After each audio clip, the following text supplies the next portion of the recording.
Hello friends, ಮತ್ತೊಮ್ಮೆ ನಮ್ಮ ಒಂದು ಹೊಸ ವಿಡಿಯೋಗೆ ಸ್ವಾಗತ. ಈಗಾಗಲೇ ಸ್ಪರ್ಧಾ ವಿಜೇತ ಆಗಸ್ಟ್ ಮಂತ್ನ MCQ ಡಿಸ್ಕಸ್ ಮಾಡ್ತಿದ್ವಿ. ಅದರ ಮುಂದುವರಿದ ಭಾಗವನ್ನು ಈ ಒಂದು ವಿಡಿಯೋದಲ್ಲಿ ಮಾಡೋಣ. ನೀವೇನಾದ್ರೂ ಮೊದಲನೇ ಬಾರಿ ನಮ್ಮ ಒಂದು ವಿಡಿಯೋನ ನೋಡ್ತಾ ಇದ್ರೆ ತಪ್ಪದೆ ವಿಡಿಯೋಗೊಂದು ಲೈಕ್ ಮಾಡಿ, ಹಾಗೆ ನಮ್ಮ ಒಂದು ಯೂಟ್ಯೂಬ್ ಚಾನೆಲ್ನ ಸಬ್ಸ್ಕ್ರೈಬ್ ಆಗಿ. ಸೊ ಬನ್ನಿ ಫ್ರೆಂಡ್ಸ್, ಇವತ್ತಿನ ವಿಡಿಯೋನ ಶುರು ಮಾಡೋಣ. ಮೊದಲನೇ ಪ್ರಶ್ನೆ, ಇತ್ತೀಚೆಗೆ ಒಲಿಂಪಿಕ್ಸ್ ಆರ್ಡರ್ ಗೌರವ ಪ್ರಶಸ್ತಿಯನ್ನು ಯಾರು ಪಡೆದುಕೊಂಡರು? ಸರಿಯಾದ ಉತ್ತರ ಅಭಿನವ್ ಬಿಂದ್ರಾ.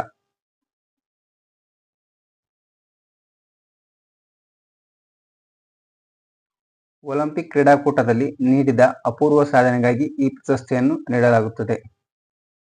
ಬಿಂದ್ರಾರವರು 2008ರ ಚೀನಾದ ಬೀಜಿಂಗ್ ಒಲಿಂಪಿಕ್ಸ್ನಲ್ಲಿ ಶೂಟಿಂಗ್ ವಿಭಾಗದಲ್ಲಿ ಚಿನ್ನದ ಪದಕವನ್ನು ಪಡೆದಿದ್ದರು. ಇವರು 2008ರ ಬೀಜಿಂಗ್ ಒಲಿಂಪಿಕ್ಸ್ನಲ್ಲಿ ಏನೈತಿ ಶೂಟಿಂಗ್ ವಿಭಾಗದಲ್ಲಿ ಚಿನ್ನವನ್ನು ಪಡೆದಿರ್ತಾರ. ಭಾರತದ ಮೊದಲ ಸಾಗರೋತ್ತರ ಜನೌಷಧಿ ಕೇಂದ್ರವನ್ನು ಎಲ್ಲಿ ಸ್ಥಾಪಿಸಲಾಯಿತು?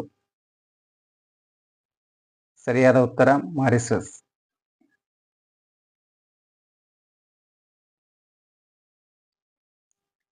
ಎರಡು ದೇಶಗಳ ನಡುವೆ ಆರೋಗ್ಯ ಕ್ಷೇತ್ರದಲ್ಲಿ ಸಂಬಂಧವನ್ನು ವೃದ್ಧಿಸಲು ಈ ಒಂದು ಜನೌಷಧಿ ಕೇಂದ್ರವನ್ನು ಸ್ಥಾಪನೆ ಮಾಡಲಾಯಿತು.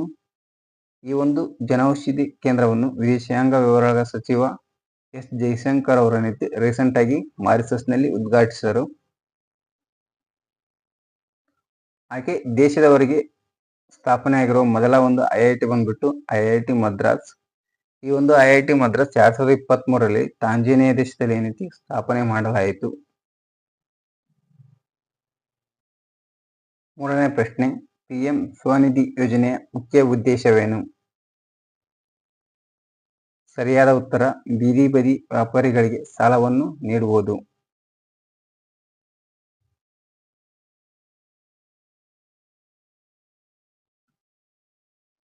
PM ಸ್ವನಿಧಿ ಯೋಜನೆಯ ಮುಖ್ಯ ಉದ್ದೇಶ ಬೀದಿ ಬದಿ ವ್ಯಾಪಾರಿಗಳಿಗೆ ಸ್ವಾವಲಂಬಿ ಬದುಕು ಕಟ್ಟಿಕೊಳ್ಳಲು ಕಿರು ಸಾಲಗಳನ್ನು ನೀಡುತ್ತದೆ. ಇತ್ತೀಚೆಗೆ PM ಸ್ವನಿಧಿ ಯೋಜನೆ ಆಗಬೇಕಿತ್ತು. ಯೋಜನೆಗೆ ಅತ್ಯುತ್ತಮ ಸಾಧನೆ ಮಾಡಿದ ನಗರ ಪಾಲಿಕೆಗಳಿಗೆ ಪ್ರಶಸ್ತಿಯನ್ನು ನೀಡಲಾಯಿತು. ಅದರಲ್ಲಿ BBMPಗೆ 2ನೇ ಸ್ಥಾನ ನೀಡಲಾಗಿದೆ. BBMP ಅಂದ್ರೆ ಬೃಹತ್ ಬೆಂಗಳೂರು ಮಹಾನಗರ ಪಾಲಿಕೆಗೆ 2ನೇ ಸ್ಥಾನವನ್ನು ನೀಡಲಾಗಿದೆ. ಹಾಗೆ ಈ ಒಂದು ಮೊದಲನೇ ಸ್ಥಾನವನ್ನು ಬಿಟ್ಟು ದೆಹಲಿಯ ಮುನ್ಸಿಪಲ್ ಕಾರ್ಪೊರೇಷನ್ಗೆ ನೀಡಲಾಯಿತು. ಪ್ರಶ್ನೆ, ಇತ್ತೀಚೆಗೆ ಟೆನ್ನಿಸ್ ಹಾಲ್ ಆಫ್ ಫೇಮ್ಗೆ ಸೇರ್ಪಡೆಯಾದ ಭಾರತೀಯ ಆಟಗಾರರು ಯಾರು?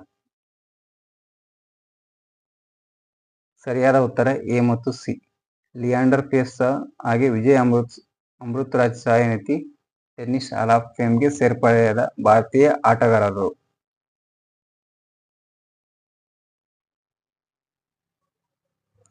ಟೆನ್ನಿಸ್ ಕ್ರೀಡೆಯಲ್ಲಿನ ಅಭೂತಪೂರ್ವ ಸಾಧನೆಗೆ ಹಾಗೂ ಅವರು ನೀಡಿದ ಕೊಡುಗೆಗೆ ಈ ಪ್ರಶಸ್ತಿಯನ್ನು ನೀಡಲಾಗುತ್ತದೆ.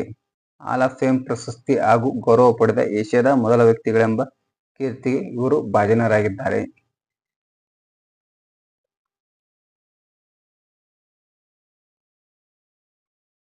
ಐದನೇ ಪ್ರಶ್ನೆ, ಇತ್ತೀಚೆಗೆ ಕರ್ನಾಟಕ ರಾಜ್ಯ ಸರ್ಕಾರದ ಮುಖ್ಯ ಕಾರ್ಯದರ್ಶಿಯಾಗಿ ಯಾರನ್ನು ನೇಮಕ ಮಾಡಲಾಗಿದೆ? ಸರಿಯಾದ ಉತ್ತರ ಶಾಲಿನಿ ರಜನೀಶ್. ಕಾರ್ಯದರ್ಶಿ ಹುದ್ದೆಯು ರಾಜ್ಯ ಕಾರ್ಯಾಂಗದ ಮುಖ್ಯಸ್ಥರ ಹುದ್ದೆಯಾಗಿರುತ್ತದೆ. ಹಾಗೆ ಇವರು ರಾಜ್ಯ ಸರ್ಕಾರದ 41ನೇ ಹಾಗೂ 5ನೇ ಮಹಿಳಾ ಮುಖ್ಯ ಕಾರ್ಯದರ್ಶಿಯಾಗಿರ್ತಾರೆ ಇವರು ಶಾಲಿನಿ ರಜನೀಶ್ ಅವರು.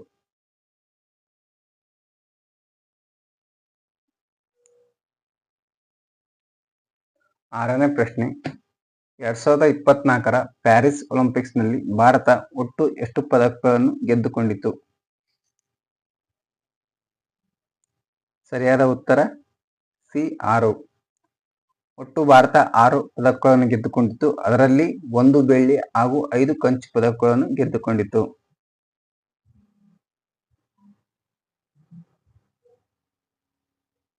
ಒಟ್ಟು 6 ಪದಕಗಳು, ಅದರಲ್ಲಿ 1 ಬೆಳ್ಳಿ ಹಾಗೂ 5 ಕಂಚು ಪದಕವನ್ನು ಗೆದ್ದುಕೊಂಡಿತು. ನೀರಜ್ ಚೋಪ್ರಾ ಅವರು ಜಾವ್ಲಿನ್ ಥ್ರೋ ಸ್ಪರ್ಧೆಯಲ್ಲಿ ಬೆಳ್ಳಿ ಪದಕವನ್ನು ಗೆದ್ದುಕೊಂಡರು.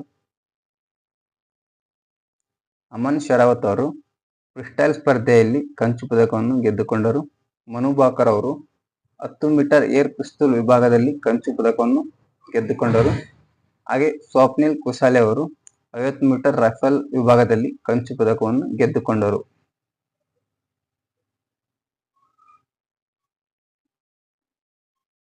ಮನು ಭಾಕರ್ ಮತ್ತು ಸರ್ಬ್ಜೋತ್ ಸಿಂಗ್ ಅವರು 10 ಮೀಟರ್ ಏರ್ ಪಿಸ್ತೂಲ್ ಮಿಶ್ರ ತಂಡದಲ್ಲಿ ಏನೈತಿ ಕಂಚು ಪದಕವನ್ನು ಗೆದ್ದುಕೊಂಡರು. ಭಾರತೀಯ ಪುರುಷರ ಹಾಕಿ ತಂಡ ಸಹ ಏನೈತಿ ಕಂಚು ಪದಕವನ್ನು ಗೆದ್ದುಕೊಂಡಿತ್ತು. ಈ ಒಂದು 2024ರ ಪ್ಯಾರಿಸ್ ಒಲಿಂಪಿಕ್ ಉದ್ಘಾಟನಾ ಸಮಾರಂಭದ ಧ್ವಜಧಾರಿಗಳು PV ಸಿಂಧು ಹಾಗೆ ಅಚಂತ್ ಶರತ್ ಕಮಲ್ ಅವರು ಟೇಬಲ್ ಟೆನ್ನಿಸ್ ಆಟಗಾರ, PV ಸಿಂಧು ಅವರು ಬ್ಯಾಡ್ಮಿಂಟನ್ ಆಟಗಾರ್ತಿ. ಸೊ ಫ್ರೆಂಡ್ಸ್, ಇದಾಗಿತ್ತು ಇವತ್ತಿನ ವಿಡಿಯೋ. ಸೊ ವಿಡಿಯೋ ಇಷ್ಟ ಅನಿಸಿದ್ರೆ ವಿಡಿಯೋಗೊಂದು ಲೈಕ್ ಮಾಡಿ, ಹಾಗೆ ಈ ವಿಡಿಯೋನ ನಿಮ್ಮ ಒಂದು ಫ್ರೆಂಡ್ಸ್ ಜೊತೆಗೆ ಶೇರ್ ಮಾಡಿ. ಮತ್ತೆ ಒಂದು ಮುಂದಿನ ವಿಡಿಯೋದಲ್ಲಿ ಸಿಗೋಣ. ಎಲ್ಲರಿಗೂ ಥ್ಯಾಂಕ್ ಯು, ಧನ್ಯವಾದ.